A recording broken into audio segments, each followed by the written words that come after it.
Good morning, my brothers and sisters. Welcome to episode number 35 in the book of Genesis. Today, Am I My Brother's Keeper is the official title. Subtitle here, subthought is, Should I Be My Brother and Sister's Keeper? And today we're going to take our lesson from a murderer. So, a bad guy is going to be a good teacher. And that's Cain. This is from Genesis chapter 4. Please read with me. We'll start in verse 8. Cain spoke to Abel, his brother. And when they were in the field, Cain rose up against his brother Abel and killed him. Then the Lord said to Cain, great question, where is Abel your brother? And he said, I do not know, which is a lie. And then he asked this great question. This is from Cain, murderer. Am I my brother's keeper? And the Lord said, what have you done? The voice of your brother's blood is crying to me from the ground. All right, so the first thing I notice, I'm going to notice a bunch of things about this passage today and great practical implications.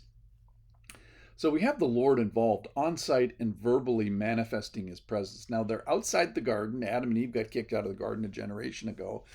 And he was raised, Cain and Abel were both raised outside of the garden, but within this purview of God and with this interaction of God, which is fantastic. And every generation, of course, gets to make their own decisions towards God. And at the age of accountability, everybody chooses. So sometimes they're like my choices to count for other people and other generations. But as a rule, God allows their vote to carry the day. So he gives free will. Remember, too, God is asking questions that he knows the answers to. The question is, do we know the answer to the questions that he's asking? So the questions he asks, great questions today. Where is Abel your brother? So the point is, Cain knows exactly where his brother is because he killed him. And then, after you kill somebody, generally they don't move after that.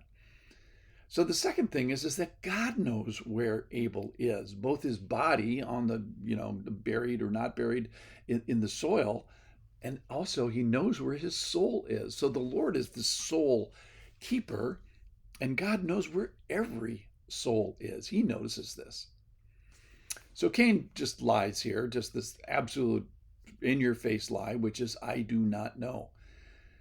And at least that's what comes out of his mouth. And I wonder, I think Cain knows that he knows, Cain knows that God knows that he knows. And if not, this is a really pathological construct that's going on inside of his head.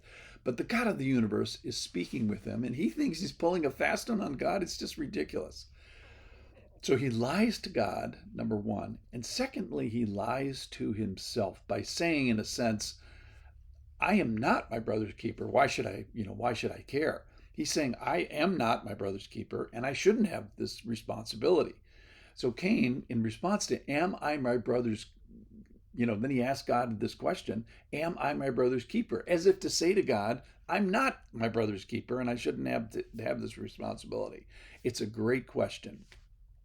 So who else is tangibly here to keep our brothers and sisters other than other people? So let's talk about keeping for a sec. Am I my brothers and sisters' keeper? Well, it means to kind of almost do two things. Number one is to watch. So notice and guard with your eyes, but also this practical side of preserve them and protect them.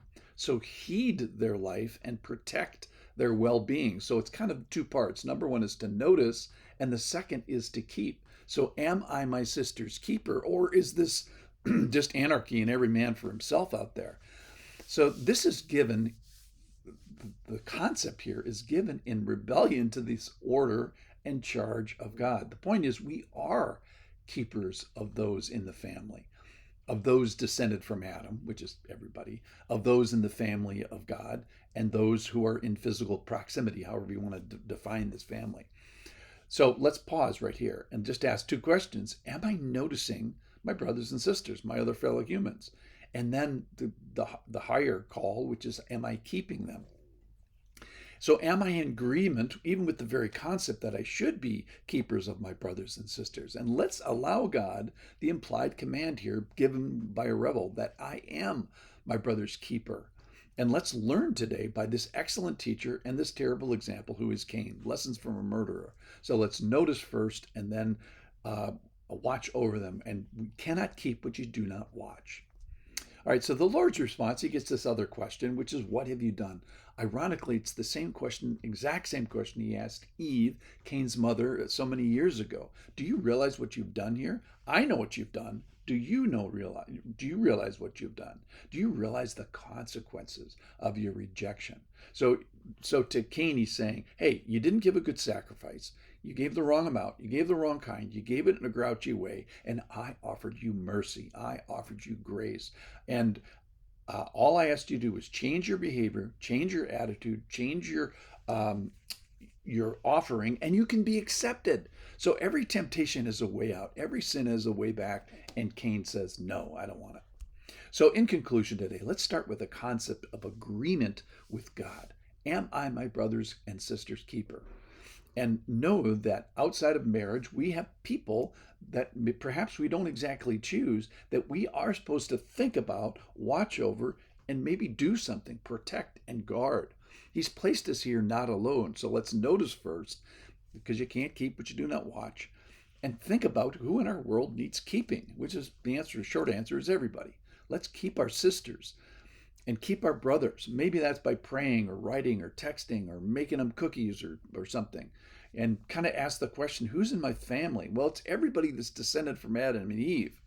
And let's not neglect this God ordained path of restoration that he offered.